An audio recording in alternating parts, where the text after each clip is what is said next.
اذا جینا من کل امت شہیدا، کہ جب ہم ہر ایک امت میں سے گواہ پیش کریں گے، فکیف اذا جینا من کل امت بشہید وجینا بک علی ہؤلاء شہیدا، اور ان تمام گواہوں پر اے میرے حبیب کریم صلی اللہ علیہ وسلم آپ کو گواہ بنا کر کے پیش کیا جائے گا۔ یعنی جب قیامت کے دن تمام کے تمام لوگ اللہ رب العزت کی بارگاہ میں گواہی دیں گے، تو نبی کریم صلی اللہ علیہ وسلم ان تمام پر گواہ ہوں گے۔ تو پھر اس وقت جنہوں نے دنیا کے اندر نبی کریم علیہ السلام کی توہین کی تھی، جنہوں نے دنیا کے اندر آقا کونین علیہ السلام کے غیب ہونے کا انکار کیا تھا، جنہوں نے دنیا کے اندر نبی کریم علیہ السلام کی نافرمانی کی تھی، آپ کے اوصاف کو تسلیم نہیں کیا تھا، اللہ رب العزت نے جن خصوصیات سے اپنے پیارے حبیب کو نوازا تھا ان کو نہیں مانتے تھے، تو وہ لوگ پھر قیامت کے دن کہیں گے یومئذ یود الذین کفروا وعصوا الرسول لو تسوی بہم الارض، کہ اس دن کو یاد کرو کہ جس دن وہ لوگ چاہیں گے کہ جنہوں نے کفر کیا تھا وعصوا الرسول، اور جنہوں نے رسول کی نافرمانی کی تھی، لو تسوی بہم الارض، کاش ان کے اوپر زمین کو برابر کر دیا جاتا،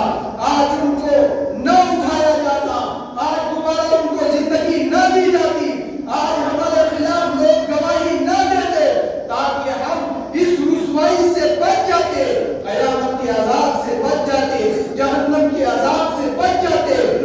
تو اس لیے ہمیں یہ ضروری ہے کہ جب اللہ تبارک و تعالیٰ فرما رہا ہے میں نے اپنے نبی کو، اپنے حبیب کو تمام تر کمالات سے نوازا ہے، تو آج ہمیں چاہیے کہ ہم نبی کریم علیہ السلام کو اللہ نے جن اوصاف سے نوازا ہے ان اوصاف کو تسلیم کرے، نبی پاک صلی اللہ علیہ وسلم کی محبت اپنے دل میں بسا کر رکھے، تاکہ قیامت کے دن ہم اپنا سر اٹھا کر کے رب کی بارگاہ میں حاضر ہو سکے، اور وہاں اللہ رب العزت کی بارگاہ میں ہم سرخروئی حاصل کر سکتے، شاداب ہو، جو ہے شادمانی ہمیں حاصل ہو، تاکہ رب کی بارگاہ میں ہم پشیمان نہ ہو، ہم شرمندہ نہ ہو کہ ہم وہ تھے کہ دنیا میں جنہوں نے نبی کریم علیہ السلام کے معاذ اللہ اوصاف کا انکار کیا ہو، بلکہ ہم وہ ہوں کہ نبی کریم علیہ السلام کی آمد کا تذکرہ ہم نے کیا ہو،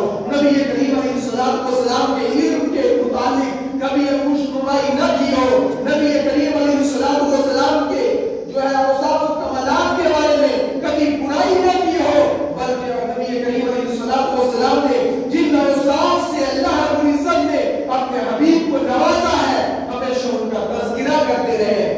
کیونکہ نبی کریم علیہ السلام کے ذکر کرنے سے ہماری شان نہیں بڑھتی، نبی کریم علیہ السلام کی شان نہیں بڑھتی، بلکہ ہماری شان بڑھتی ہے، اور ہم قیامت کے دن اللہ رب العزت کی بارگاہ میں جو ہے خوش نظر آئیں گے۔ اس لیے ہمیں ضروری ہے کہ جب آقا کونین علیہ السلام کے تعلق سے کوئی محفل سجائی جائے تو ہمیں تمام طرح اپنے کام چھوڑ کر کے حضور کا ذکر سننے کے لیے، حضور کا ذکر سنانے کے لیے محفل میں بیٹھنا چاہیے، تاکہ اللہ رب العزت کی رحمت کا ہمارے اوپر نزول ہو۔ اور اللہ تبارک و تعالیٰ نے اپنے پیارے حبیب علیہ السلام کو کتنے کمالات عطا فرمائے، کتنی فضیلتیں عطا فرمائی ہیں۔ آپ قرآن پاک کو پڑھیں گے تو اللہ تبارک و تعالیٰ نے جتنے نبیوں کو بھیجا، جتنے رسولان اعظام کو بھیجا، تو اللہ رب العزت نے ہر ایک نبی کو اس کا نام لے کر کے پکارا، یا موسیٰ، یا عیسیٰ، یا ہود، یہ تمام تر اللہ تبارک و تعالیٰ نے انبیاء کرام کے نام لے کر کے پکارا، لیکن جب ہمارے اور آپ کے آقا جناب محمد مصطفیٰ صلی اللہ علیہ وسلم کو پکارا تو اللہ تبارک و تعالیٰ نے کہیں نام لے کر کے نہیں پکارا، بلکہ کہیں یا ایھا النبی کہا، کہیں یا ایھا الرسول کہا، کہیں یا ایھا المزمل کہا، کہیں یا ایھا المدثر کہہ کر کے پکارا، یعنی اور اس کے بعد ارشاد فرمایا کہ لا تجعلوا دعاء الرسول بینکم کدعاء بعضکم بعضا، کہ اے لوگوں جیسے تم آپس میں دنیا میں ایک دوسرے کو نام لے کر کے پکارتے ہو، ایسے تم اپنے رسول کو نہیں پکارنا، بلکہ انہیں رسول کریم ان کے اوصاف سے ان کے اوصاف سے انہیں یاد کرنا۔ جب میں ان کا خدا ہو کر کے، میں ان کا خالق ہو کر کے ان کو نام لے کر کے نہیں پکارتا تو تمہیں کہاں حق پہنچتا ہے کہ تم نبی کریم علیہ السلام کا نام لے کر کے ان کو پکارو۔ اور اس کے بعد جب آپ قرآن پاک کو پڑھیں گے، قرآن پاک کا مطالعہ کریں گے تو آپ کو پتہ چلے گا جب دیگر انبیاء کرام کو لوگوں نے برا بھلا کہا، کیونکہ جو نبی جب بھی اس دنیا میں تشریف لائے تو ان کی قوموں نے کسی کو مجنون دیوانہ کہا، کسی کو ضلالت کے اندر جو ہے گمراہ کہا، لیکن اللہ تبارک و تعالی نے خود ان لوگوں کو اس کا جواب نہیں دیا، ان انبیاء کرام نے، ان نبیوں نے خود جواب دیا۔ لیکن جب ہمارے اور آپ کے پیغمبر جناب محمد مصطفیٰ صلی اللہ تعالی علیہ وسلم کو مکہ کے کافروں نے اور دنیا کے بے دین لوگوں نے کچھ کہا، غلط کہا، تو اللہ تبارک و تعالیٰ نے اپنے حبیب کو روک دیا کہ اے میرے محبوب، آپ ان لوگوں کو جواب نہیں دینا بلکہ ان کو جواب میں خود دوں گا۔ جب نبی کریم علیہ السلام نے کوہ صفا پر کھڑے ہو کر کے لوگوں کو بتایا کہ میں اللہ کا نبی ہوں، تو ابو لہب نے کہا تھا، کیونکہ نبی کریم علیہ السلام نے جب سب کو کہا کہ میں تمہارے پاس اللہ کا نبی بن کر کے آیا ہوں، تو ابو لہب نے دونوں ہاتھ اس طرح سے اٹھائے تھے اور کہا تھا کہ کیا تم نے ہمیں اس لیے بلایا ہے تمہارے دونوں ہاتھ برباد ہو جائیں؟ تو اللہ تبارک و تعالیٰ نے اپنے نبی سے جواب نہیں دلوایا، کسی اور کو نہیں کہا کہ تم اس کا جواب دو، بلکہ سورہ لہب نازل کر کے اللہ رب العزت نے خود جواب ارشاد فرمایا، تبت یدا ابی لہب و تب، کہ ابو لہب کے دونوں ہاتھ تباہ ہو گئے، کیونکہ اس نے دونوں ہاتھ اٹھا کر کے نبی کریم علیہ السلام کی توہین کی تھی۔ تو اللہ رب العزت نے ویسے ہی جواب ارشاد فرمایا کہ اس کے دونوں ہاتھ تباہ ہو گئے۔ تبت یدا ابی لہب و تب ما اغنی عنہ مالہ وما کسب۔ پھر اس نے کہا تھا کہ اگر نبی کریم علیہ السلام کے متعلق اگر یہ نبی ہوئی تو اگر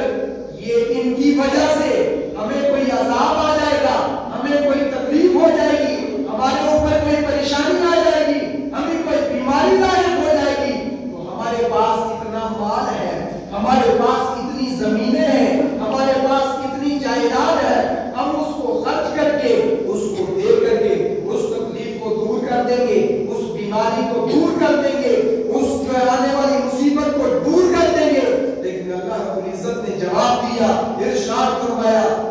ما اغنی عنہ مالہ وما کسب، کہ جب اس کا عذاب آئے گا، جب اس کی طرف سے ان پر کوئی تباہی آئے گی تو ان کا مال انہیں اس سے بچا نہیں سکے گا، یعنی یہ مال دنیا کا یہ ختم ہو جائے گا، لیکن جو میری نبی کی توہین کرے گا، میرے نبی کو برا بھلا کہے گا، وہ چاہے دنیا کی ساری دولت اس کے پاس ہو وہ خرچ کر دے، لیکن جب اللہ رب العزت اس کی پکڑ فرمائے گا تو اس سے کوئی بچا نہیں سکتا ہے۔ تو اس لیے ہمیں ایسے اداروں کے اندر پڑھنا ہے، ہمیں ایسے اداروں کا تعاون کرنا ہے کہ جن اداروں کے اندر نبی کریم صلی اللہ علیہ وسلم کی محبت سکھائی جاتی ہے، جن اداروں کے اندر، جن مسجدوں کے اندر، جن علماء کے سامنے، جن علماء سے ہمیں اچھی باتیں ملتی ہیں، ہمیں اہل بیت اطہار کی محبت کا سبق ملتا ہے، صحابہ کرام رضوان اللہ تعالی علیہم اجمعین کے ساتھ عقیدت کی اور سبق ملتا ہے۔ ہمیں ایسے اداروں سے جڑنا ہے، ایسے اداروں میں پڑھنا ہے اور ایسے اداروں کا تعاون کرنا ہے تاکہ ہماری دنیا بھی بہتر ہو، اور جب ہم اس دنیا سے جائیں ہمارے دل کے اندر اللہ کا خوف ہو، ہمارے سینے کے اندر نبی کی محبت ہو، اور ہمارے ہاتھوں میں ایک ہاتھ میں اہل بیت اطہار کی محبت ہو اور دوسرے ہاتھ میں صحابہ کرام کی عقیدت ہو۔ جب ہم